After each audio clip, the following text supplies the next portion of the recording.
प्रत्येक वर्ष परी एही वर्ष आज दिन ठारू अर्थात अगस्ट 25 रु सेप्टेम्बर 8 तारिख पर्यंत समस्त स्वास्थ्य केन्द्र में जातीय चक्षुदान दिवस रूपे पालन करा जाउछि।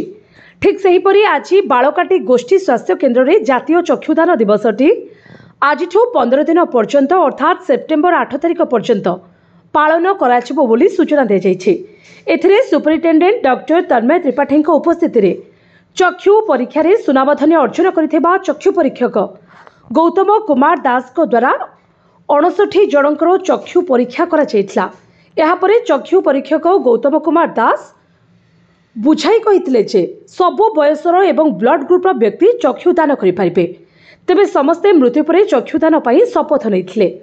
रक्तदान परि चक्षुदान मध्य बेस महत काम। मृत्यु परे आपणको आखिरे अन्य जड़े दुनिया देखि पारिबो, तेणु आपण निज चक्षु दान करने आवश्यक अटे। सबु बयसर व्यक्ति चक्षु दान करें।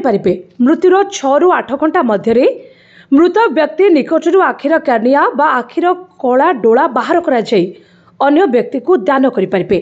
सबु बयसर व्यक्ति धर्म लिंग एवं समस्त ब्लड ग्रुप व्यक्ति माने चक्षु दान करें। उच्च रक्तचाप एवं डायबिटीज पीड़ित रोगी निजर चक्षु दान करें, कौन से असुविधा नहीं। तेबे 80 वर्ष उपरकू अधिक व्यक्तिंकर आखि बल ठीक भावे काम करू नथिबारु मृत्यु परे सेमानक निकटरू आखि निया जाय नथाय। यहाँ पर उपस्थित थिबा समस्त गोष्ठी स्वास्थ्य अधिकारी आशाकर्मी जनस्वास्थ्य अधिकारी संतोष कुमार सेठी द्वारा दस्तखत कैंपेन करे शपथ पाठ करा जायथिला। एभली कार्यक्रम को जनसाधारण माने बहुत प्रशंसा करथिले। शेषरे जलपान करा जाय कार्यक्रम को विराम दिया जायथिला। ब्यूरो रिपोर्ट संघर्ष टीवी।